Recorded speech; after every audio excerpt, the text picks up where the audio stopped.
أعوذ بالله من الشيطان الرجيم بسم الله الرحمن الرحيم وصلى الله على سيدنا ونبينا حبيب قلوبنا شفيع ذنوبنا مولانا أبي القاسم قسيم الجنة والنار المصطفى نور الله محمد وعلى أهل بيته الطيبين الطاهرين وأصحابه الملتجبين. أما بعد أيها الإخوة والأخوات السلام عليكم جميعا ورحمة الله تعالى وبركاته. Well, I know many of you have heard the threat that the United States President Donald Trump has been sending to Nigeria in previous weeks, which his latest threat was he will make a ground invasion into the sovereign state of Nigeria to rescue the Christians that are being genocided in Nigeria. Which is actually very funny to us that we've been so attentive and visible and hearing the recent genocide that is happening in Gaza and the previous invasion that the United States did to other countries, at least 2-3 decades. To start with, I don't know even which to start with. Is it the Hiroshima and Nagasaki I will start with? Or is it the invasion of Cuba? Or is it the liberation of Libya? Or is it the invasion of Afghanistan? Or is it the financing of terrorism and genocide in Palestine? Or is it the attacks that just recently the United States did in the Islamic Republic of Iran? Is it the invasion of Iraq that led to the death of 6 million Iraqis, which Tony Blair and George Bush admitted that it was a mistake, that they said there is a weapon of mass destruction. So, in almost a century, United States of America has been lying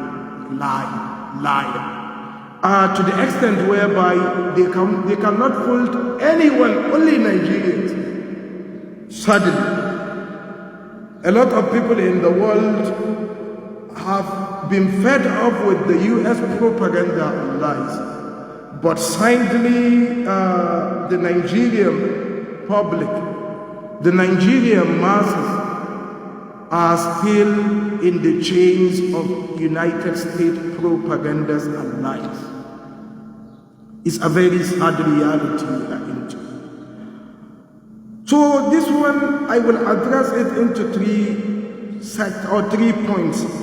First, I will address the Nigerian masses, especially the Nigerian Christians.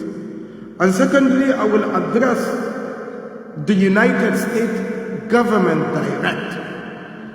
And thirdly, I will address the Nigerian government itself. So, for the Nigerian masses, I don't think it's long enough to forget colonialism. I don't think it's long enough to forget slave trade. I know most people that are affected by this colonialism in Nigeria in its outcomes, and slavery at its core are the southern part of Nigeria, are mostly the people that do identify themselves as Christians. So please, for the love of Christ, the Christians, those people that chains you and put you in the ship to the Amazons, 70 out of 100 will die, are the same people that are saying they want to rescue. Are you really sure that they want to rescue? Those same people that came and brutally colonized you, take your resources, bullied you, underrated you, marginalized you, are they really the one that want to rescue you? We had a civil war in Nigeria at the 60s to 70s, which delegates from Nigeria went to the United States and Britain for help. Do they render those helps? No, because they wanted us to be in chaos. I think most of the help that came during Nigerian civil war, I don't want to go deep to it, but during the Nigerian civil war, most of the help that came from direct our brothers, which them too at that time, they just rescued themselves from the colonial threat and the imperialist governments in the West.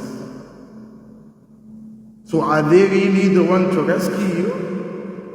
And if you're talking about Christians are being marginalized, please, for God's sake, go to any northern Nigerian state and see there are Christians in abundance in every state of northern Nigeria, which is automatically an Islamic state, which is automatically a majority state. To tell you how Islamic it is, when Lugard came to colonize the north, he was not able, even though he used force, but he was not able to control the masses of the north. I know when he went to school, during civic education and social studies, I think you heard that the north had a system which is called indirect rule. That indirect rule states to you that northerners people didn't give up to the colonial masters. The only solution the colonial masters have to take was indirect rule. So to tell you, even the colonials were not able to break our spirit of resilience. So why should we allow northerners and southerners to live in the north? Why should we allow majority of southerners, Christians, to come and live in the north without any threat, without killing, without harassing? You go to banks, supermarket, cafes, restaurants, hotels, everywhere you find in the north, you will see maybe majority are even southern Nigerians or Christians, people that identify themselves as Christians, working in those places in the north. In Kano, Sokoto, you will find more than 1,000 churches in a state, where basically it's hard to find an indigenous person from that state who is not a Muslim, but still allowed the people that came or migrated from the southern part, from the middle belt, from anywhere, regardless of your own religion, living in the north, in peace, without threat. The only thing is we don't want anyone to interfere or to attack our religious holiness.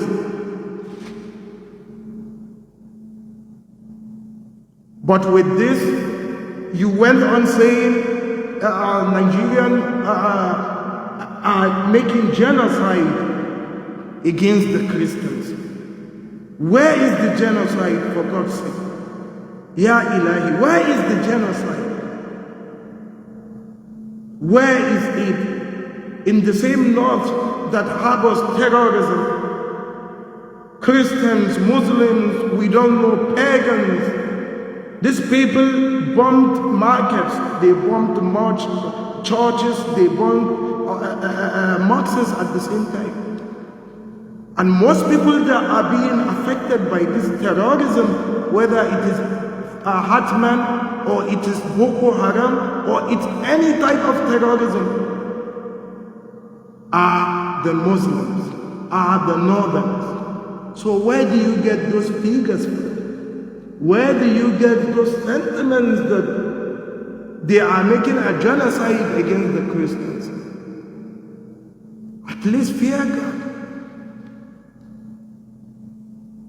Northerners have been living alongside the Christians in the north. But we cannot say that in the south. We cannot even say that in the south. But still Northerners are not being aggressive towards us. To tell you how Northerners are not even tribalist. They vote people, our leaders from every angle of the world. But I cannot say that to any other regions. But you are seeing that the Muslims are making genocide to the Christians. I don't know what is the meaning of genocide, you think. What is the meaning of genocide, you think? Is there any state or any place that they went and they select Christians to kill?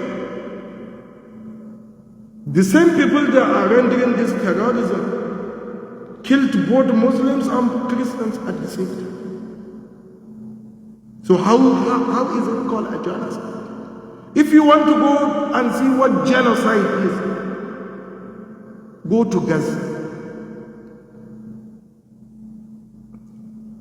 Go to Sudan and see. But we are living peacefully with you, and you are calling on your so-called superpowers to render you help so that they should come and invade our home countries, to destroy us and destroy our infrastructure. For what? Because they are doing genocide against the Christians. If it is true there is genocide against the Christians, why are Christians that are not indigenous from the north coming to north every day, migrating from the south and living in the north? If there is truly a genocide,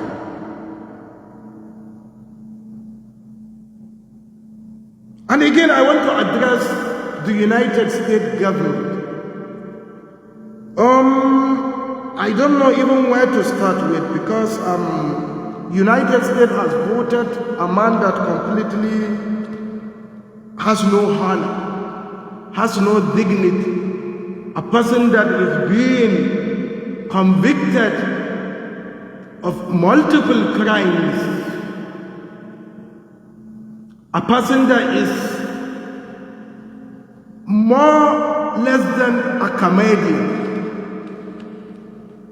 but they call him a president, a person who is being accused of having to do assault to children. He is the one to rescue people who are dying from Islamists or whatsoever they call it, their own creation. I think just recently a congressman from the United States exposed US aid of financing this terrorism all over the world, including Boko Haram in Nigeria and other terrorist groups that are operating in Nigeria. So, and Donald Trump has no guts to explain that. The United States has no guts to explain that. Now they want to do a land invasion of Nigeria in the name of they want to rescue the Christians that are being genocided in Nigeria. What about the people you rescued in Libya? What about the people you rescued in Iraq? What about the freedom you gave to the people of Sudan? See them today. This your barbaric act supposed to come to an end. The only country that is financing genocide, we are watching it in the TV. We are watching it in our cell phones, is the United States. Spending billions of dollars to bomb children in Gaza. The only country that is capable of installing democracy with weapons is the United States. How dare you say you want to invade Nigeria? How dare you say you want to invade Nigeria to bring peace? When have you ever brought peace? Bring peace to yourself. How many people have been killed in the United States for gunshot, for racism? How many? Every day people are dying in the United States. Bring peace to yourself before bringing it to another country.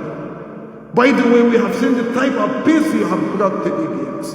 We have seen the type of peace you have brought to Afghanistan. We have seen the type of peace you have brought to Iraq, which left over 6 million Iraqis there.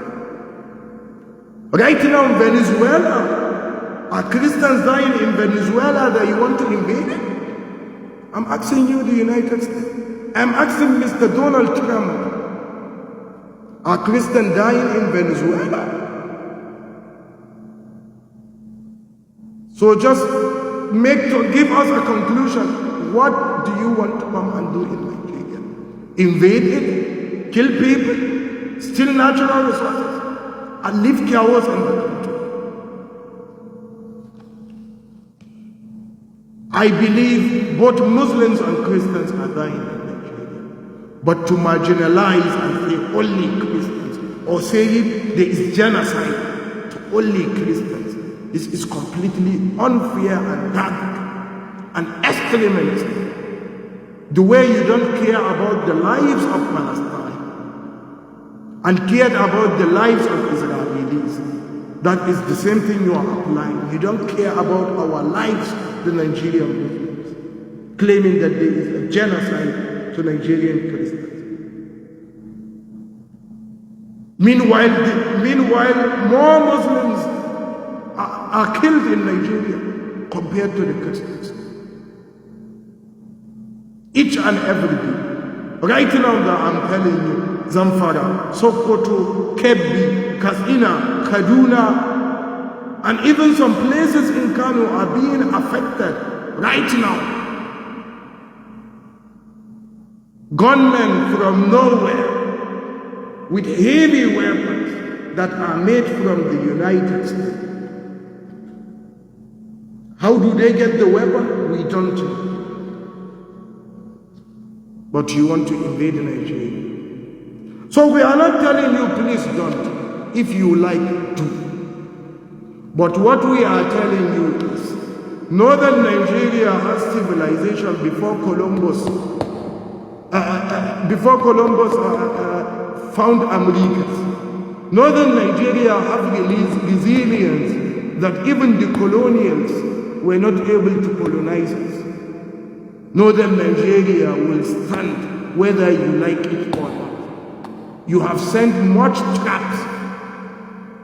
You have committed many atrocities against us, but we are still standing. So we are not begging you not to, but we are telling you that it will come with a heavy price. And again, to the Nigerian government, we are saying, those people that took their legs from Nigeria and went to the United States to call on invasion to Nigeria, what they committed was treason. And we want justice to be held. How can somebody go to a citizen of a country, go to another country, request a military invasion to a sovereign country, and that person should go without any consequences? This is a treason, and it should be held serious. This is a treason to the Nigerian government. This is a treason to the Nigerian constitution. This is a treason to the Nigerian sovereignty. So we are saying with a loud voice, for us, the masses, they have really hit fear on the ones that are afraid. They have incited fear on the ones that are being afraid. And this justice is supposed to be rendered. These people that took Nigerian issue a sovereign state issue to another country that will even render a threat to Nigeria, it will show weakness of Nigeria in the face of the world if Nigeria did not take a drastic measure on punishing these perpetrators who made a treason to their own country. With this, I will conclude. May Allah subhanahu wa ta'ala protect Nigeria, northern Nigeria, from all evil. May Allah subhanahu wa ta'ala give us strength to overcome every type of challenge. May Allah subhanahu wa ta'ala unite us and protect our honor and dignity in the face of our enemies. Wassalamu alaikum jami'an wa rahmatullahi ta'ala wa barakatuh. Wa sallallahu ala sayyidina wa nabiyyina Muhammad wa ala ahli bayti tayyibin.